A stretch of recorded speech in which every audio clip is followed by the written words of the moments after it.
Thank you. Thank you. Good evening, everyone, and welcome to Collaboratory. It's an honor and privilege to come together in community, and I'm seeing a lot of new faces, and I know some of you have traveled very far to be here to have this conversation, resilience in health. So it's an honor and a privilege to hold space with you. And something that Joe shared, and I so appreciated it, is, what's stirring inside of you as we spend this next hour together? It's such an honor to have the collaboration of the Edison Awards and Collaboratory, because as an interconnected partnership, we are celebrating new ways of being resilient. And I know a lot of us have been in this room talking about health. Raise your hand if you've ever come to Collaboratory to talk about health. Hey, and here we are having the same conversation. Well, we're doing a better job, but there's still so much work to do. And tonight, as we always do at the Edison Lightbulb series, we have 3 diverse global leaders in resilience and health, all approaching it from their own lens. So thanks for leaning in. Thanks for taking the time. And I hope you leave here inspired, thinking about, how do I own my own health? Okay? And before I turn this over to our esteemed panel, I just want to set the stage for those of us who are new to Collaboratory. Collaboratory, as the Southwest Florida Community Foundation a while ago, was doing incredible things as a community foundation, funding the work of beautiful people who were trying to make a difference in the health and well-being of our community. And the Community Foundation noticed, after years and years, that they were giving a lot of money away to support a lot of beautiful work, but the outcomes were not changing. They were not improving. And in some cases, those outcomes were getting worse. So it was under the leadership, oh, hi, I just came on. It was under the leadership about 6 years ago that they reevaluated and said, I think we may be doing something wrong. And do we have the courage to take a look at what we're doing and think different? And I tip my hat and celebrate greatly the leadership of Collaboratory that said, yes, I'm going to be innovative. I'm going to be disruptive. I'm still going to be an awesome community foundation that helps lots of people, but I'm going to hold space in this beautiful building for our community to come together and find a new way to do it. Is that exciting? Yeah. So one of the coalitions that works out of Collaboratory, inviting the whole community, and many of you are leaders of that or partners of that, is health. So Collaboratory holds space for a health group to come together and be in coalition to test new ways of showing up and being resilient. So with that being said, we have 3. Dr. Gadh asked me, he said, how did you pick us? Like, why? And I know all of you read bios and saw the information and saw the diversity in our 3 guests. And I said, I actually didn't pick you. You guys showed up. And your interconnectivity from really different lenses is so inspiring and so beautiful. So Dr. Gadh, let's start with you, if I may. Can you share with our friends what has brought you to this moment of being on stage at the Edison Lightbulb series to talk about resilience in health? Thank you. Can you hear me well? I think I hear you now. Yeah, how's that? Yeah. Okay. Thank you. Well, as you said, I showed up. That's a really low bar. Thanks, Christin. Just trying to make you feel good as our out-of-town guest. No, she was saying that the divinity showed us her. So the up showed us. There we go. My first dad joke, it's not going to be the last. I want to thank the people pragmatically who brought me to you and here to speak with you all. It's an honor. Cara Familette, thank you. And you, right? And I think for us, when we had that conversation almost a year ago, I spoke about some of the things that I will tonight, which is how my work as a psychiatrist and as a doctor and being in the Navy and looking at prevention and health a little bit differently than when I started looking at it was enlightening. Again, there's another one. So that's what brings me to something like this, to the Lightbulb series. And I look forward to unpacking, as you were going on your journey as a traditional practitioner, what were some of those moments where you were curious about innovating? So let's make sure we unpack that with our friends tonight. Sure. Thank you. Thank you for being here. Allyn Evans, CEO of the Monroe Institute. My goodness, thanks for making the trip down. It's going to be very fun to hear your perspective on resilience and health, not only from your lens of the Monroe Institute, but you as a very vibrant global leader. Talk to us about what has brought you to this moment to be able to talk about resilience and health. Whoa. I'll start with that I'm with the Monroe Institute. Let's start there. Sure. So when I first delved into this, I wanted to be more psychic. That was my mission. I called it being intuitive because the word psychic was not really accepted, and I learned and started reading about the Monroe Institute in books. It was before the internet. So I would read books of people having these amazing experiences. And that just put me on this path, where, okay, this is where I need to go. But I didn't get here or there at Monroe Institute until probably 20 years after I started that journey. Then once I got there, it was very interesting. I walked through the front door of one of our main venues, and I just had this overwhelming feeling that you are home. And the experience I had in my first program made me realize, okay, this is life-changing, this is transformative, and I need to keep doing it. And so that has led me through a lot of steps right here in this seat. Oh, we are glad. Aren't we glad? It's beautiful. Thank you for that. Patrick, what a journey you've been on, and I'm super excited to unpack your work. As you look back, how many decades have you been in Southwest Florida now? Well, just about 3 decades. 3 decades. 30 years. Right, my goodness. And globally renowned yet local, which is very exciting for us in Southwest Florida. Talk a little bit about what has brought you to this moment of being able to be a part of a discussion on resilience and health. Yeah, sure. So let me ask the audience a question. How many of you have heard of PRP, platelet-rich plasma? Ooh, more than half. Okay. So I am one of the pioneers of that amazing technology. And I started that right here. I think that deserves a round of applause. I agree, ladies. Yeah, I mean, the inspiration for that, first of all, my background, I'm a registered nurse from New York, and also an open heart perfusionist. And I've worked here at Lee County for many years as an open heart perfusionist. And I've gotten my inspiration from 2 places, 2 sources. During surgery, well, actually before surgery, I was reading an article about a product made by Johnson & Johnson called Regranix. And that product had a singular, what I call a singular recombinant growth factor that was used to treat chronic wounds. And when I unpacked that product and the ingredients, one growth factor, and I consider it a placebo dose of a growth factor. As I dug deeper, I learned of a company called Curative Technologies. And Curative Technologies, what they did was pool patients' plasma.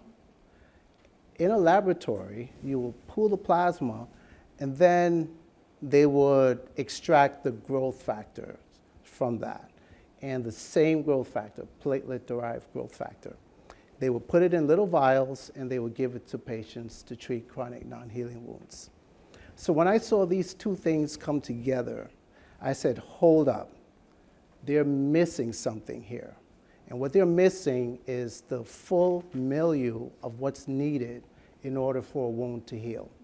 And it was very simple to me, coming from my background, that you cannot just have platelets alone to heal wounds, that you need the entire composite of not just platelets, but also looking at the other types of growth factors, looking at the cytokine mediators that we talked about. There's so many other components that are needed within the healing cascade to help a wound heal. So with that, that started me on the journey that I'm on right now. What an honor and privilege. Thank you. That's beautiful. So, Dr. Gadh, take us back as a traditional practitioner. What was around you? What was happening that opened you up to maybe think about approaching health from a different lens? Yeah, great question. In short, chaos. Right? Okay. Barely controlled chaos, and that was at Bellevue in New York City as well. And I was a medical student on September 11, 2001. Oh. So I was kind of born in the fire of chaos medically, right? That incident and tragic event cemented my commitment in a sense, right? Maybe even into psychiatry on that day. Wow. So eventually when I finished my residency out in Stony Brook, I went to Bellevue. I said, look, if I'm going to understand this, I want to understand it and learn it here, okay? Baptism by fire. And there, it was exciting. My heart rate was, I didn't have Whoop watches and such back then, but it was raging until probably Sunday, and then I went back to work on Monday. But there I saw an array of non-adherence, polypharmacy, recidivism, very difficult cases, repetitive morale destruction of people who worked with me, right? And while I'm fresh and I can take this, I could see the effect on people around me. So I started looking at, well, why did the patients that I have bipolar disorder, elated mania, where in textbooks they tell me I need to use lithium, why do they do so well so fast? And everyone else I need to give this array of medicine to that I don't like, they don't take, it's a lose-lose at times, or they don't get really well fast enough. So I started to use less lithium for patients that looked similar to bipolar disorder, patients that had addiction, patients that had severe complex PTSD, that means sexual abuse, other types of trauma, self-harm in more subtle ways. And when I started to use less lithium, not only did I see improvement, I saw pushback. Right? I saw pushback from doctors who said, why are you giving this? It's too low. But I would say, but the patient is doing well, and I don't want to give them more because I don't want to give them more side effects. A pharmacist would say you shouldn't be giving any at all. So I knew there was something here because of what I was seeing, but that's not enough. In medicine, you need not just stories. Stories move people, but they don't move doctors. Not groups. They'll move your doctor maybe, right? So I needed data.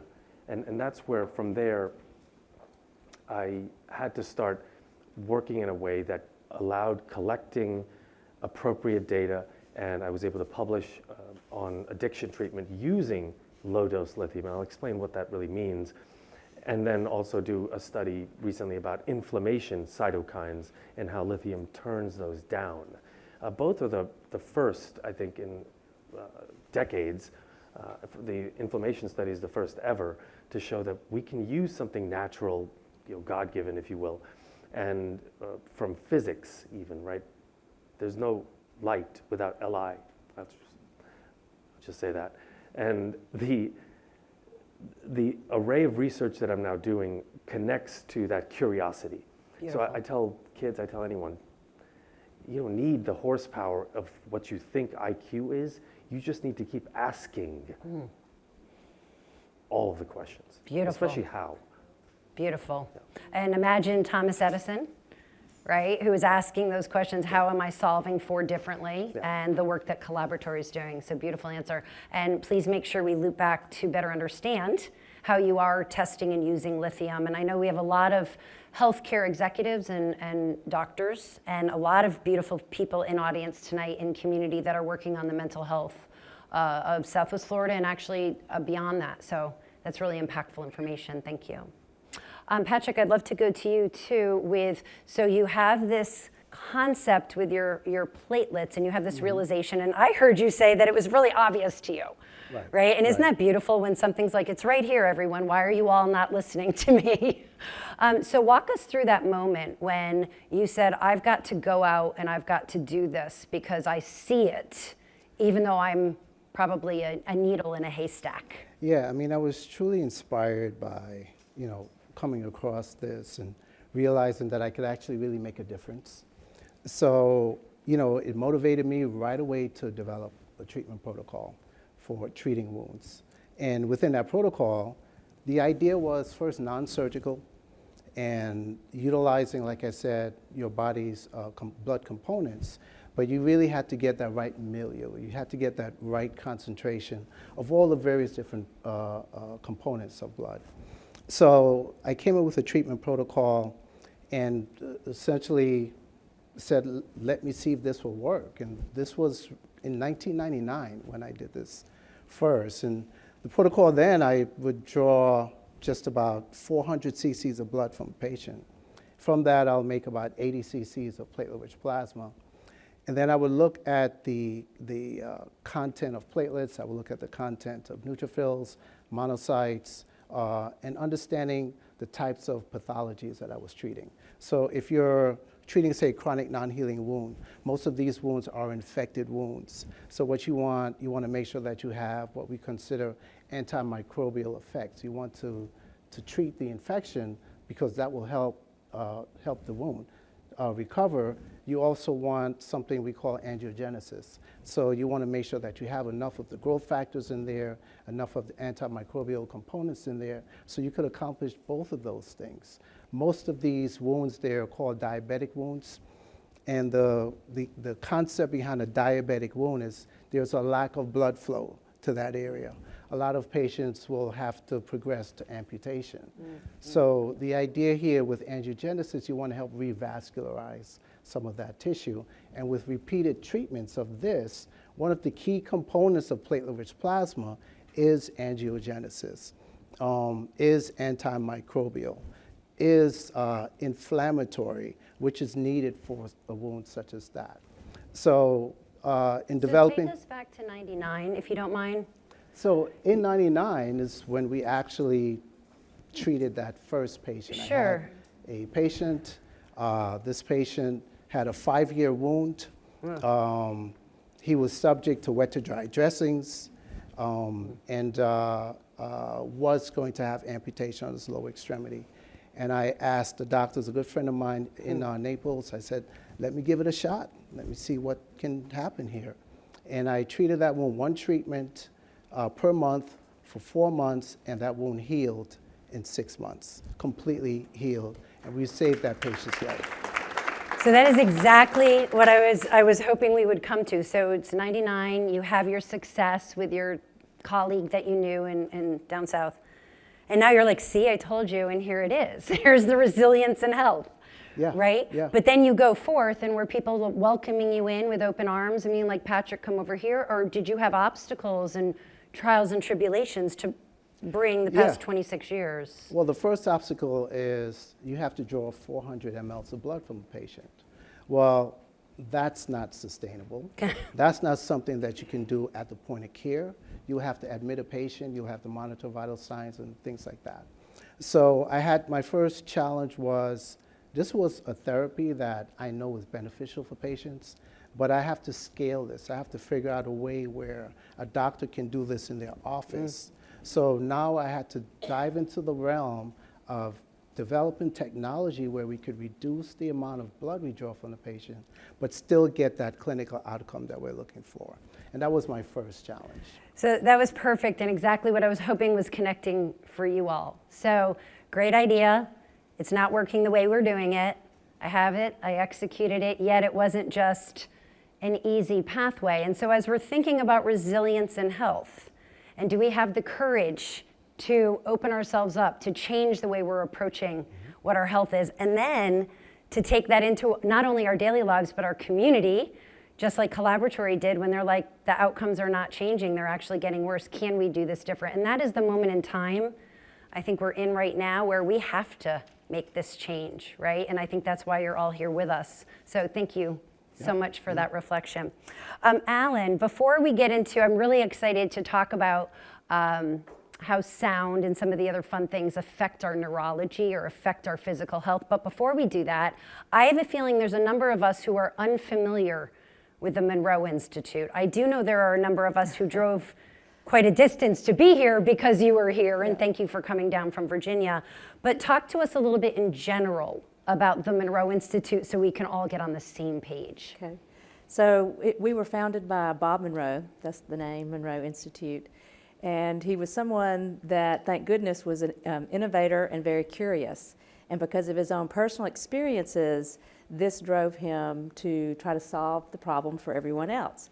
And one of the things that he first started with was trying to get people to go to sleep because he was interested in sleep research.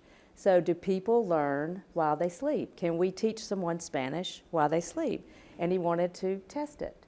But he ran into the challenge of getting people to go to sleep. So how does he fix that? Well, he's a radio guy. His solution was sound. Sound can help us. So he started playing with sound. He was a guinea pig. Anything that he did with anyone else, he would do it on himself, had some other volunteers as well. At one point in the late 50s, he found himself spontaneously on the ceiling by the chandelier in his bedroom, looking down.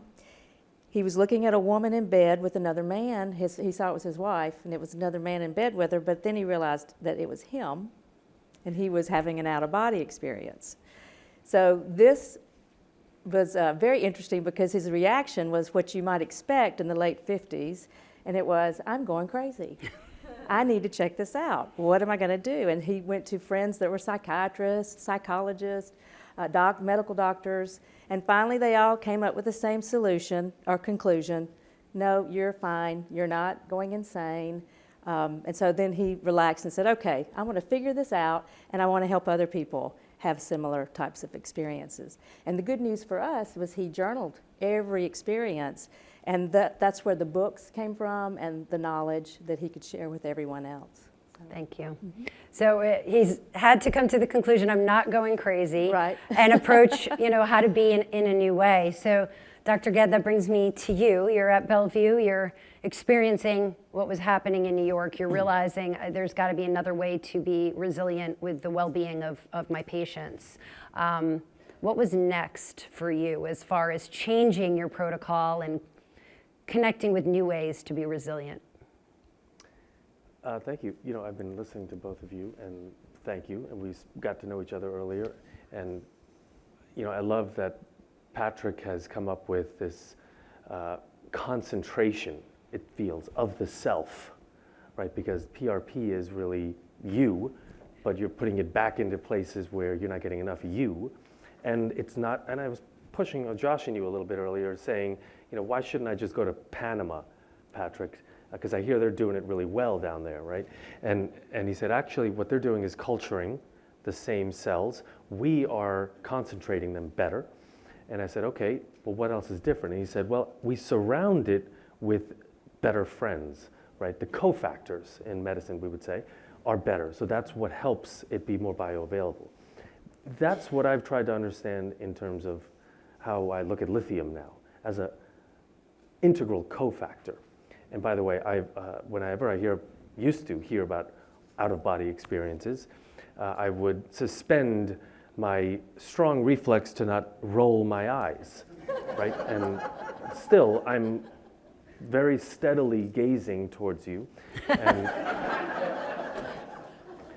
And this really struck me last night because I was thinking, where is this from? And I realized, well, of course, you do this, you elicit this frequently in your office when I give people small amounts of ketamine, right? That's exactly what happens. They lift off, they look back at themselves and at me, and we do it to sounds. For me, it's particularly the sounds of the 1980s.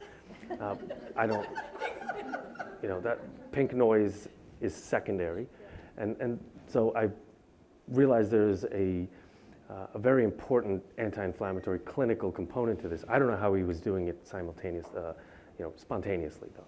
But that's really, it's these concepts that are so strange, because if I tell people, I think you should be considering nutritional lithium, I think you should take low-dose lithium, I have to interject before their eyes end up somewhere else or they just scoff at me, right? And so I say, no, this is not lithium. This is the lithium that's in the same one that's in your phone, in your car.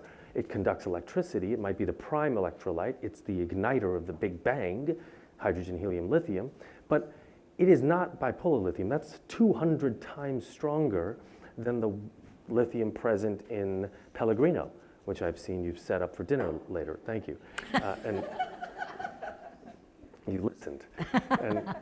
But if you live in Italy, in the blue zones, in Sardinia, in St. Pete, where, Ponce de Leon was, Tampa, St. Pete, right?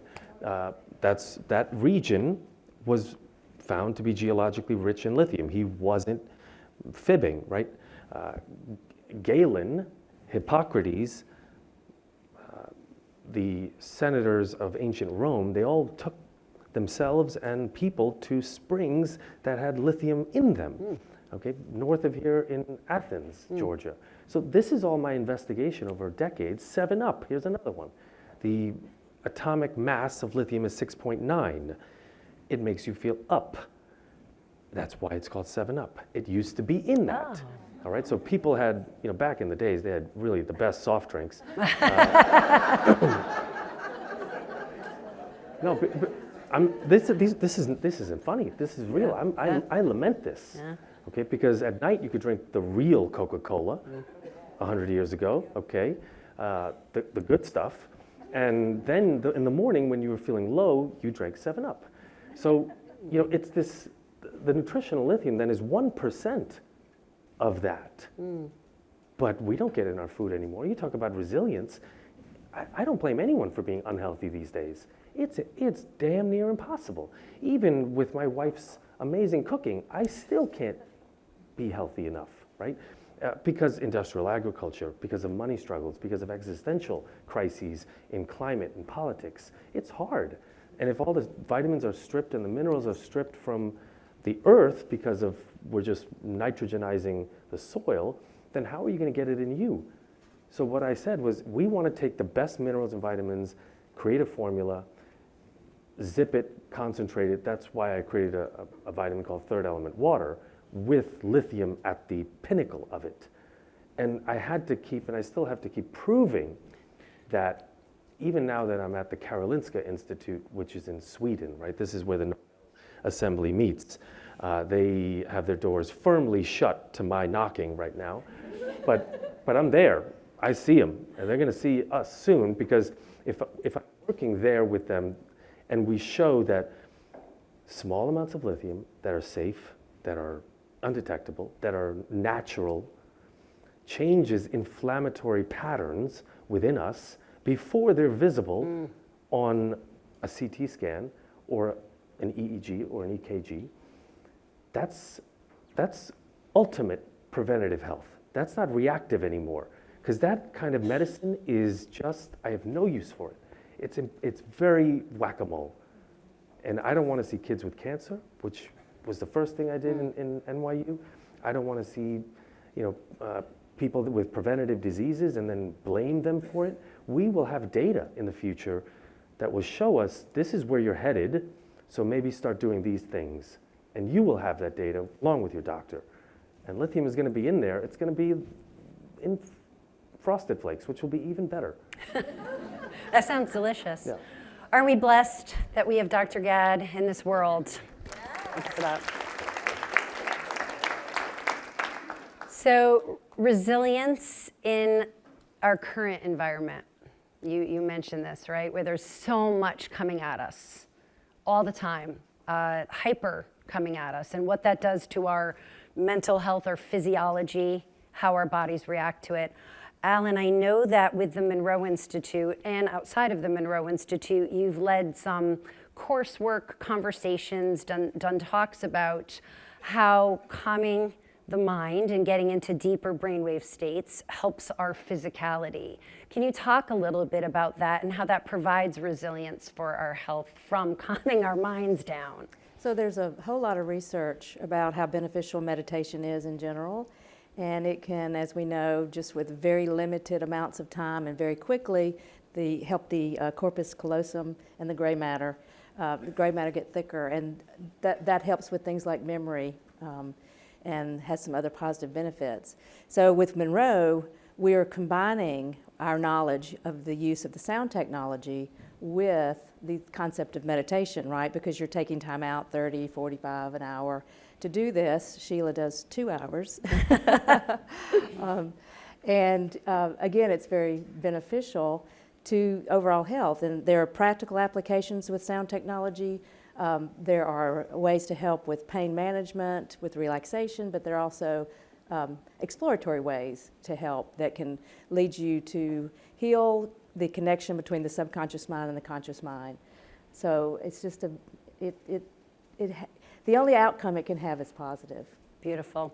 So how many of us are going about our day and feeling our heart start to palpitate, right, as we're receiving the news or the information of what's going on around us, and the techniques that we have available to us. I was actually chatting with my daughter yesterday, who lives in Minnesota and is just elevated right now. And as a trauma therapist, she's even challenged with how she's showing up in her daily life. And so I was talking to her about reballing. Can you talk to us a little bit about reballing? Because that's a technique I use when I feel myself starting to be anxious and I don't want to trigger in my autonomic nervous system. So at the Institute, not only do we have sound technology, but we have tools that we teach. And one of them is called the energy conversion box, where you're putting all your work concerns, things that are getting in the way of whatever you're trying to do. And you can do this in meditation, or you can do it like I could do it right now if I wanted to. And then another one is the reball, the resonant energy balloon. And these are Bob Monroe concepts. And Bob was very adamant about not coming across as someone that was woo-woo. You know, he realized he was introducing these very strange concepts to the world, but he wanted to stay very neutral in his languaging. So the reball, you know, it's our energy, the energy that surrounds us, which people call it a lot of different things all over the world. It's a permeable energy. The idea is that it can help protect us, but it can help expand us. It can be a filter. And so we can just use that visualization in any situation that we're in. I use it when I'm driving. Right, I definitely use it when I'm driving.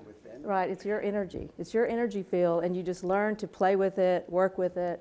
And you know, when we have illnesses that come into the physical, it's very likely that it started energetically in the first place. And so when we're working with our own energy, reball would be one of them, we can sometimes stave that outcome away. Yeah. I'm going to put you on the spot. Oh, okay. Would you guys be open to doing a reball experience real quick? Right? Yeah. Will you walk us through in a minute or two a Sure. reballing experience? Okay. All right, everyone, get comfortable.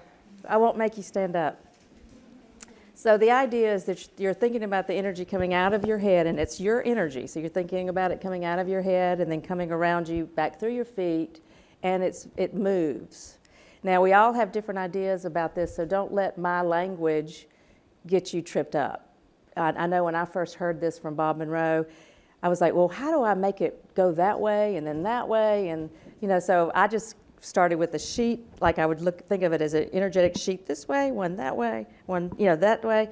Others have like opened up a champagne bottle and bubbles came out and they stepped into the bubble, you know, so you can just use your imagination on how that would work for you. But again, the idea is just you take a deep breath, then you say, okay, I'm ready for my reball, whatever language you want to use, and you have the idea of it coming out the top of your head, surrounding you in some type of bubble or circle, and going through your feet. And then that's the energy you work with.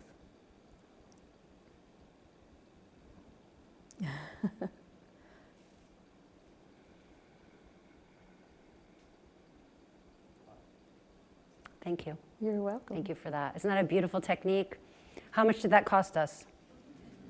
Right? How long did that take us? So now every time I start escalating, I'm like, okay, let me take my own love, my own energy, and cascade it around me and let it come back through so that I can bubble myself in that protective energy. And the other thing about just the sound technology itself is that it, because of how it works on the brain, it can get us to very deep, relaxed states in seconds that take 30 years of some type of discipline to do. You know, so that's the beauty of it. It can take you to these extraordinary states without sitting, the discipline of sitting. Beautiful. Inflammation, that's come up across the panel tonight, and something that I personally experienced, unfortunately, for many, many years, and was very sick because of it. And I found out it was my mind and my body connection that was actually causing the rumination that was creating all the chronic diseases that I found myself with. Any one of you, I'm throwing this out to you. Talk to me about inflammation. If we're going to be resilient in our own health, what are tools or techniques, whether you're literally using them or you're aware of them, that we can take home with us to think about inflammation? Let me chime in Go on for that it. a little bit. So inflammation was one of the key components that we had to deal with for different treatment applications.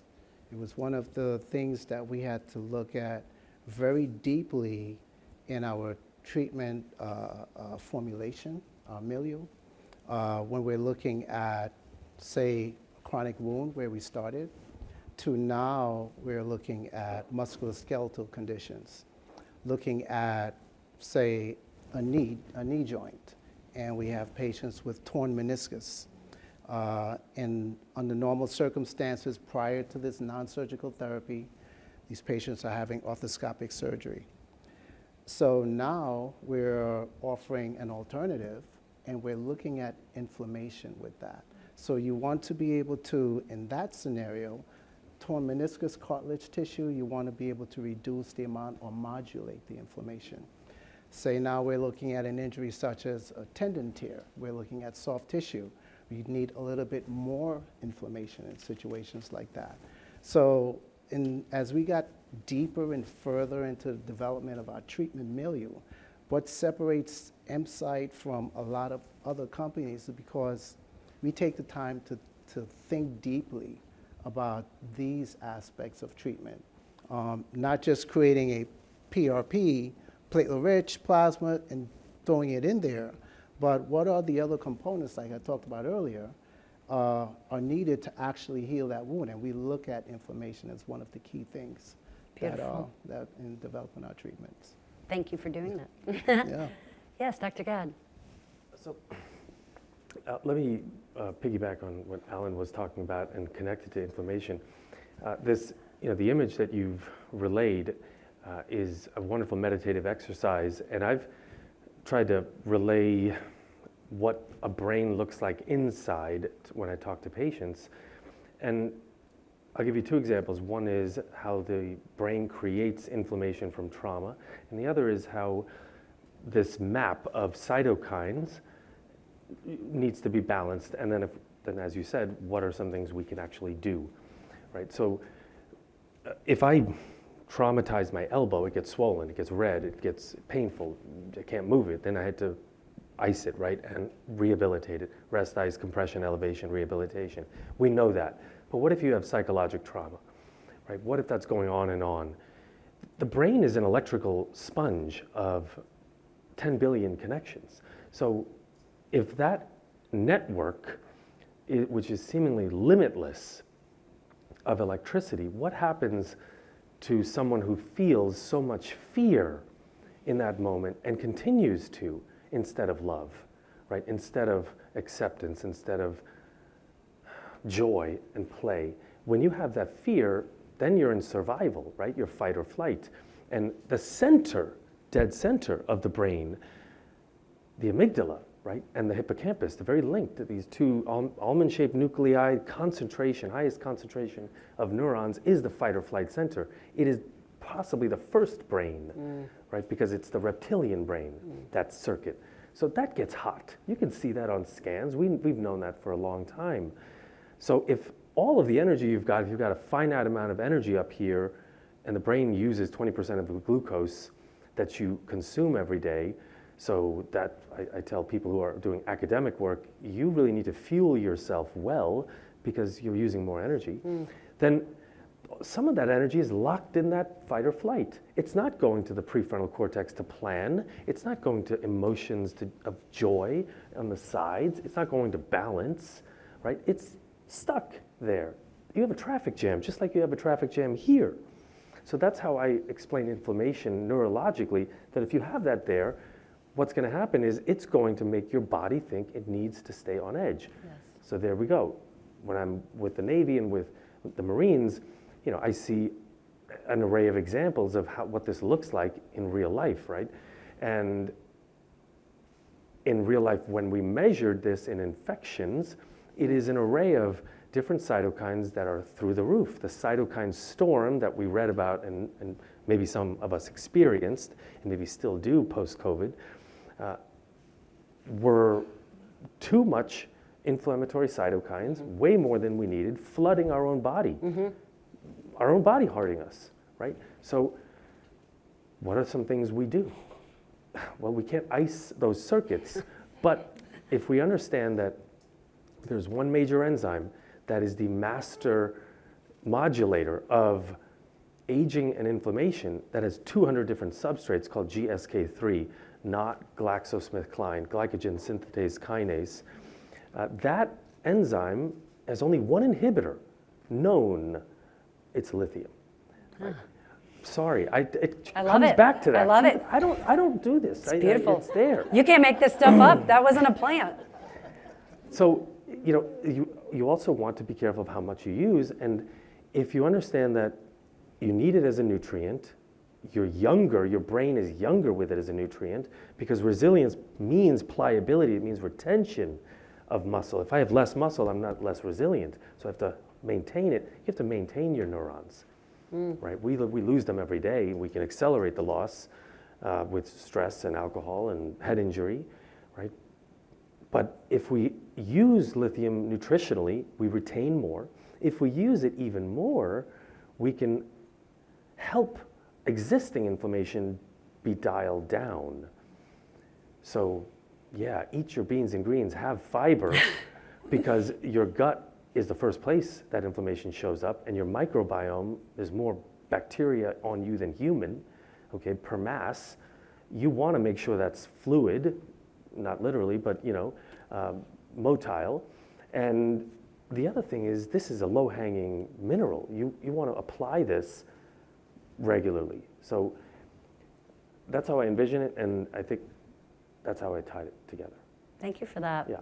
It's interesting, isn't it, how it all goes back to inflammation, and we're learning some really awesome techniques to be able to be in control of that. My hope for resilience and health is that all of us leave here tonight empowered, right, and have tools and techniques to understand that we actually are the CEO of our health, right? It's not somebody else's responsibility, and inflammation is a thread for that. Allyn, was there anything you wanted to mention about inflammation? Well, I think part of what helps with inflammation would be putting ourselves in spaces for extended periods of time that are not, pushing the adrenaline or the cortisol of the body. So, of course, it's easy with us because we've got, we have an app out there that's free, people can use for free, and they can use it and get into these states very easily for an extended period of time. And I think that would be beneficial. We're a support tool in Beautiful. this. Yeah. And what is the name of said app? Expand app. The Expand But app. I do want to say one thing. Please. We like to say we're psychedelics without the psychedelics. But what I find interesting, all of us here, is we found natural ways of restoration. Yes. Yes. So we're using a natural element, and we're utilizing sound waves and the energy. And here we're looking at our own body to heal ourselves. So the synergy here, I think, is a lot to build on. Talking about resilience, it's coming from the best place. Can I get a high five? That's so awesome. That was so awesome. Seriously, right? That interconnectivity. So, unusual question. I've never asked this before at any of our light bulbs, but I want to offer for you to ask a question to one of your panelists that you're wondering about their work or their lens. Okay. Well, I would like to ask about sound. Okay. And I know there is music, and then there are sounds. And as we're using different frequencies and different sound waves, is there a frequency that would get us into a different state. Like, could we control our emotional states based on sound frequencies? And I'm not really talking about music, but just different sound frequencies. So our work at Monroe is very intentional. And so if we were looking for something for stress release or pain management, we have different ways or different recipes and different ways we put it together. In the beginning, it was binaural beats. That was the technology that was used. So it's one frequency in one ear, another in the other, that the brain kind of scrambles it or is trying to descramble. And then it helps lead the brain, so a frequency following response to that state. And then you can hold it there. Now we've evolved where we look at spatial angle modulation, we look at phase modulation, amplitude modulation. So we've got different modulations that we're working with, and again, it's very intentional. So we have someone that, say, a therapist who's working with clients and says to us, well, I want this, and I want it to have this type of impact for the individual, then we've got the recipe for that. Wow. That is amazing. Thank you There's for a that question. question. Do There's you a have a question. perspective on sound? Patrick, you? Do I? Yeah, Well, just curious. there are two things that I look at. I try to understand, there's a kinetic energy, there's a magnetic energy with sound, and they put you in different emotional states. So understanding with kinetic energy, you can have more of a tactile, logical thought space. And with magnetic, you're emotional, intuitive, instinctive. And that's why I asked the question, because I wanted to know if there are different sounds that can put you into these different thought states and allow you to perform in certain conditions differently based on whatever is being presented to you. Beautiful. So that was my The thought. impetus.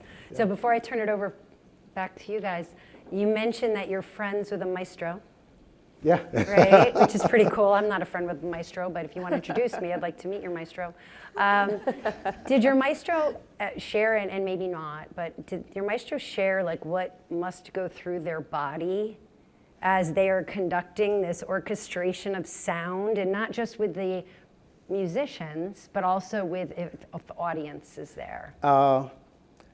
Okay, so he is the maestro of the Miami Symphony and has been doing this for, I think I want to meet that person. for decades. Wow. He's well known. And what I can share is this, is music is in our DNA, literally. So, and he conducts and creates music based on that knowledge.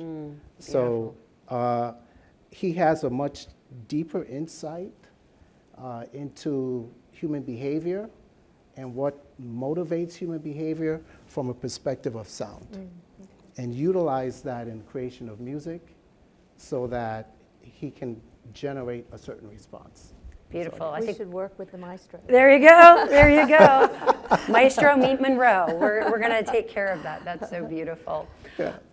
Do you have anything that's coming through that you'd like to ask one of your co-panelists? I wanted to ask you, actually. If it's okay. Oh, yeah. Right? Because did you know it's Kristin's last time doing this? I said moderating the. I don't mind putting my it together, but Wait, my question is, Oh. you know, can we one day coax you out of retirement? But what if you? What has enlightened you, and what are the strings of pearls of knowledge that you could share, at least the links, with us? Well, thank you for that. No one's ever asked me a question. And to clarify, I mentioned when we were prepping, I'm like, this is a lot. Like, this is a lot of energy, right? And I said, and I enjoy when I'm here and I'm watching someone else do this. So that's what I meant. I'm like, I think this is my last time. Anywho, the answer is very simple. So thank you for asking. I love watching the different components of a topic birth, come together, make sense, thread. How many of you have been to a Lightbulb series before tonight? Almost lots and lots of us, and thank you for coming back. How many times do you get here and you're like, I don't get it? We've got this lithium doctor from New York. We've got the CEO of the Monroe Institute. And we've got Patrick, who's taking platelets for healing. How does that come together?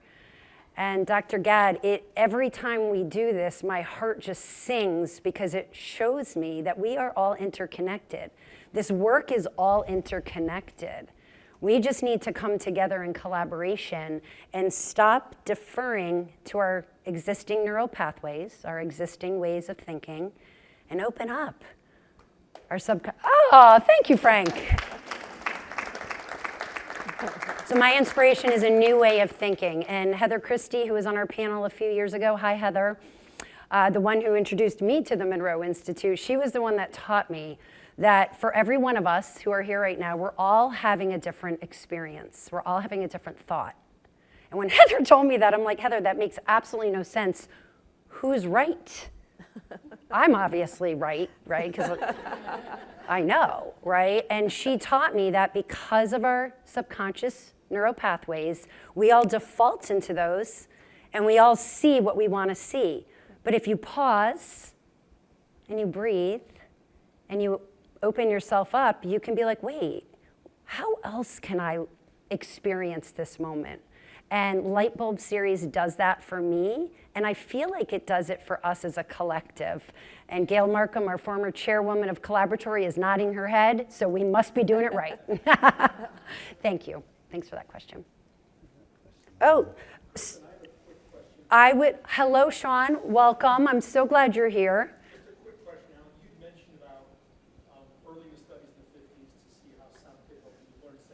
Mm-hmm.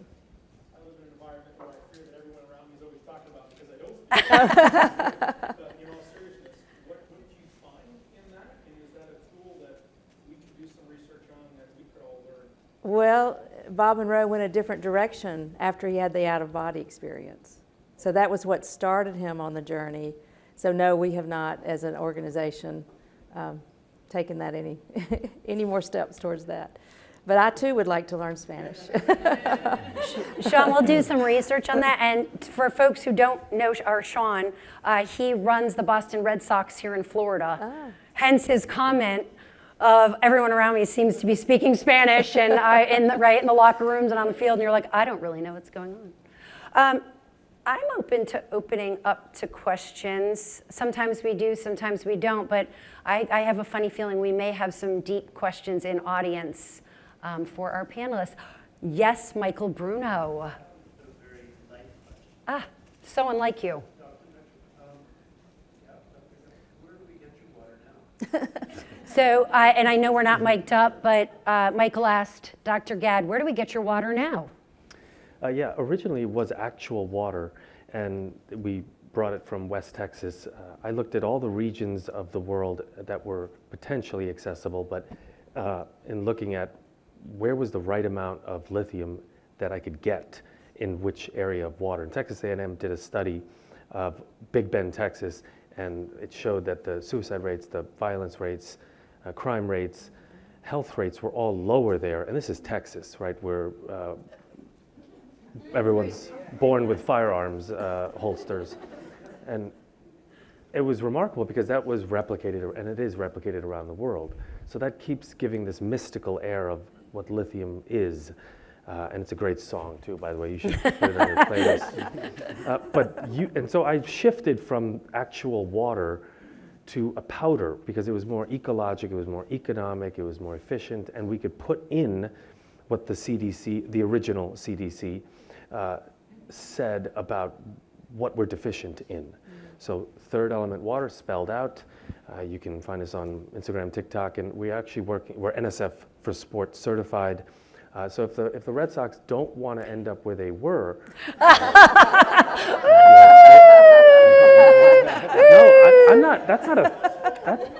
I'm, We have a bunch of New Yorkers on our stage, Sean. Okay? I'm a Mets fan, and so I understand pain. I do, right? But it will help you learn, actually. And there are ways in which you could learn when you're sleeping, but sleep is so important that you kind of want to leave it sacred. but you guys would do better. Like you guys If Sean spoke Spanish? yeah. And With had third lithium water. No, with Aren't you lithium. glad you came? This is fantastic. You can get it from our website or Instagram or TikTok.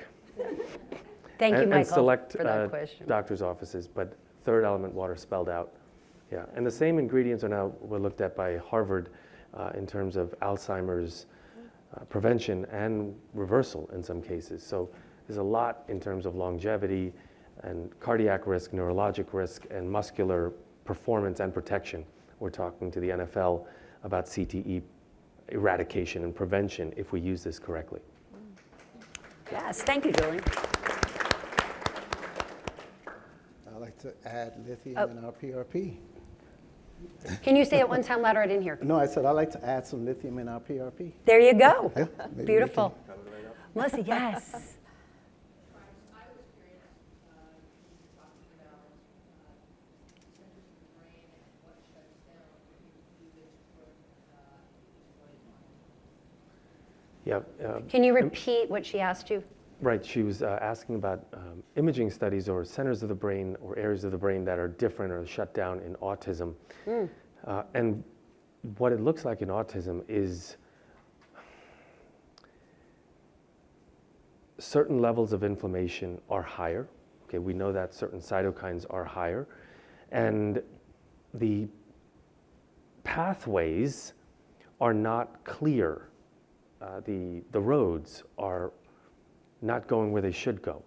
And in some areas, they're running in circles. So what you have is intensity of information receipt, okay, and a deficiency of the ability to express information, right? So we see that with autistic and Asperger's children, where they're very sensitive.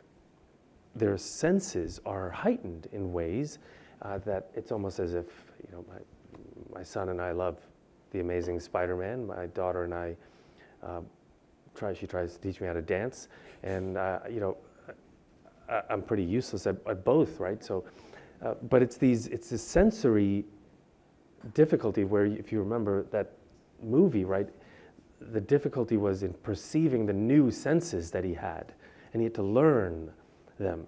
But it's very hard for autistic children to do that because this isn't temporary, right? So we can, however, and we've seen that those cytokines that are elevated, and what I've tried to talk about with providers and patients and parents of autistic children is that if we use anti-inflammatory components in their care, right, and it starts from water to diet to intoxicants to joy to sleep to medicines, minerals, all of that, right? If we do that, we give them a better chance at learning faster.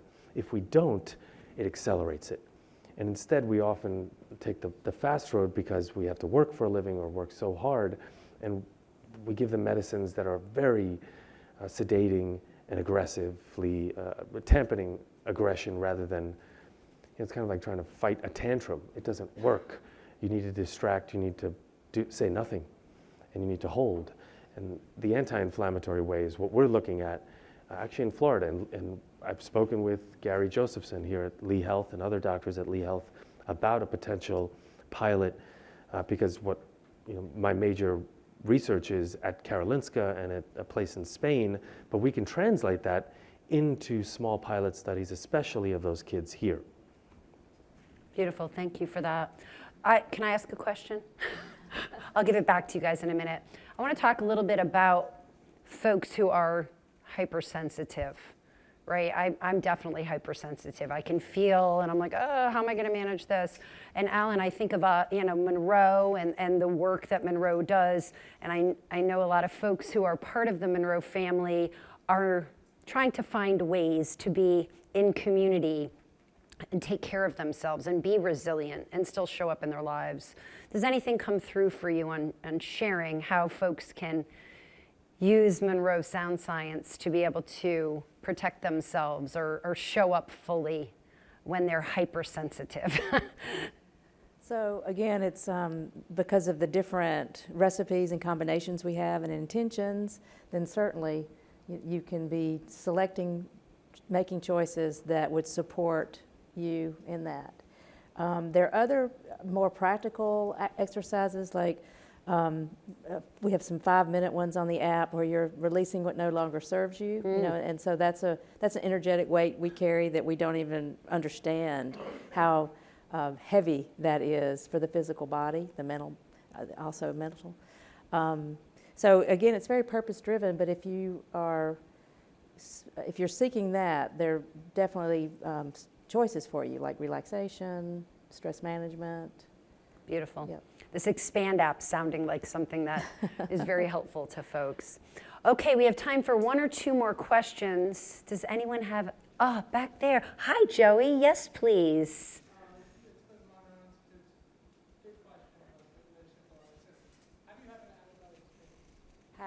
How do you have an out-of-body experience? Is there a formula? Yeah. So there's not a formula that everyone uses and is successful. So it is a very personal experience. We do have a course where we teach a lot of different methods because, again, some people have more success if they're coming from the heart energetically. Some are very more in their left brain, and it works better to climb a ladder. You know, imagine yourself climbing out or climbing a rope, more physical type. So it's very different for each individual. And what's interesting, though, about going to Monroe or taking the programs is that once you start having experiences, which aren't necessarily out-of-body experiences, I call it projected consciousness, you quit being so concerned about how you get there, how you have the experience. And that's the magic. If people come to OB Spectrum, and that's what you say, well, why are you here? I want to have an out-of-body. Well, by the time they leave, if they haven't had an out-of-body, they don't care anymore. You know, thank you for that question, but there's no secret formula yet. Isn't the formula by not trying? Well, right. Stop trying. It happens that way a lot for people, certainly. It's a beautiful question. Michael? I'm not 100% sure if it's a question, so maybe it's a confirmation.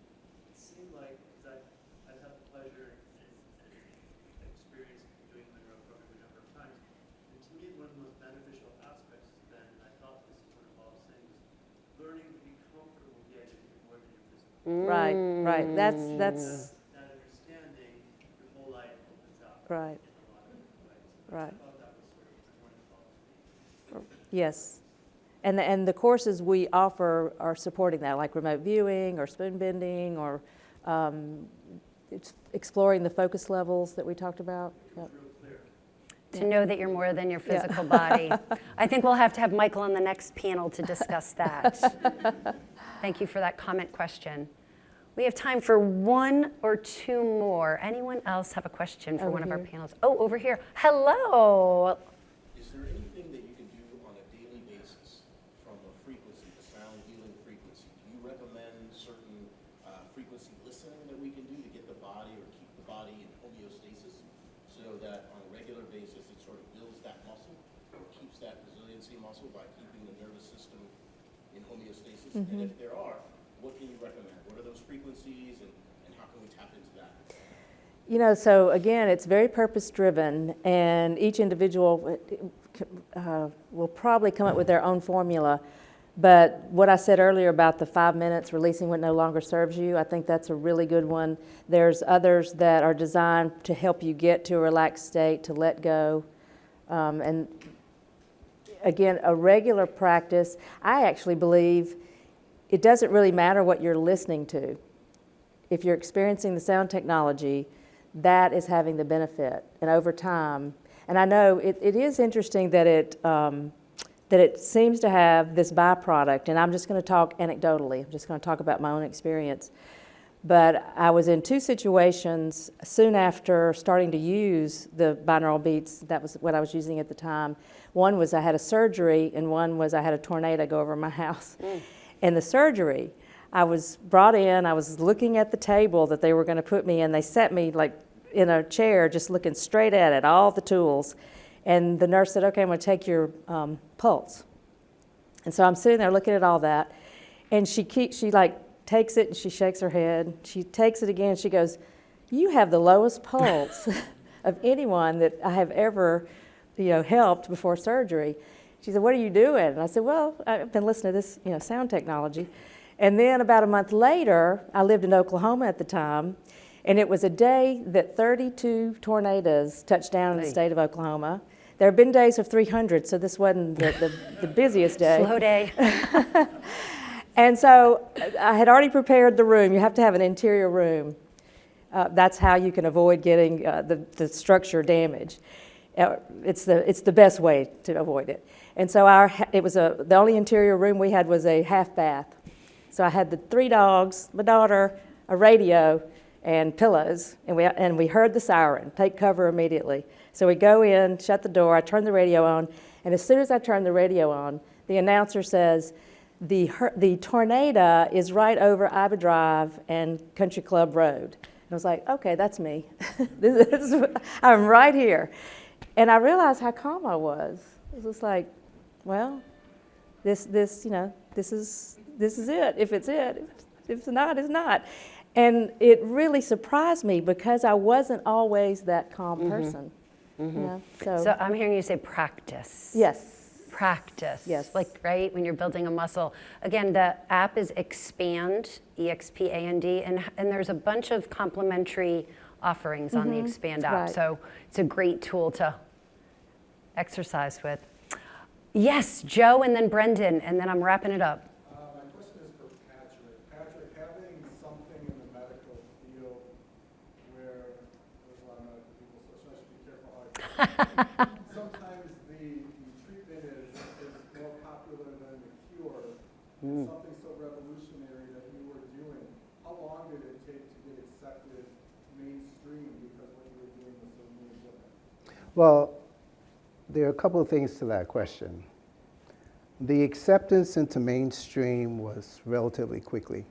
So one of the first things that we did after I'd come up with that treatment regimen, we started educating. So I started a training program in Melbourne, Florida, and within a year or two, we've built a following behind PRP. It was such a new concept, such a new idea, and the results that we got was really good. As time moved on, then the market became diluted and the PRP name became more cliche, and it lost the value of what the actual formulation needed to be. So we had a lot of companies come into the industry and utilize the name and the concept of PRP, but they weren't actually selling PRP. And that added a layer of challenge to us, and it reinforced my commitment to this industry. And that's what has given me sustainability over all of this time, because as a pioneer, most of the individuals that I work with back in the early 2000s are no longer around. But I stayed committed to the industry because I wanted to make sure that our message resonate with patients, that we have to do validation on that PRP formulation. You can't just walk into a doctor's office and get and say you want PRP and think that you're getting something, that's effective. It has to be validated. And so we're coming up with systems now where physicians can validate the PRP at the point of care and explain to that patient what that formulation is and what the expectation of an outcome should be. So patient education is one of the key things now that I think is critically important, because there's so many different types of PRP out there. And if you're going to pay, because this here is not covered by insurance, most of these treatments are anywhere between $2,500 up to $8,000, $9,000, $10,000, depending on the types of treatment that you're having and the types of cells that are being recovered. And if you're going to spend that money out of your pocket, I think you have the right to know what's in that formulation, and that physician should explain to you what the expectation of an outcome should be. And I heard resilience. Right? 100% A 100% resilience of this. resilience, so thank We you, want Joe. Wrapping a resilience bow on it. in the actual treatment, Yeah, so that you have sustainability yeah, and the limited amount of treatments as well. beautiful. Yeah. One last question, Brendan.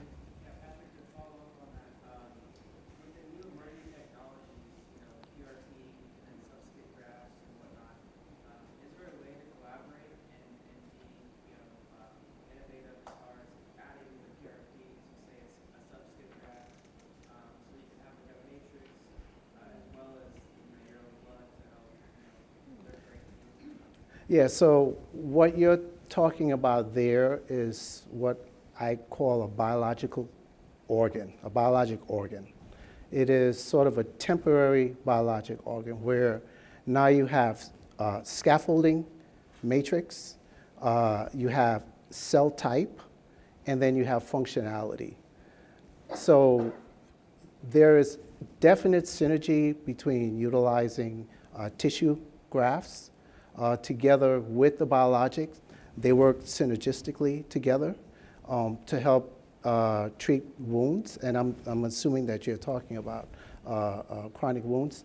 But in addition to that, there are other types of tissue matrices that we can use as well. But the collaboration is there, and now we have acceptance by the FDA on that, where it is the one thing that the FDA has determined that there can be reimbursement for when you're utilizing these tissue types for chronic wounds. So it is actually a really good question, because this is something that's emerging right now.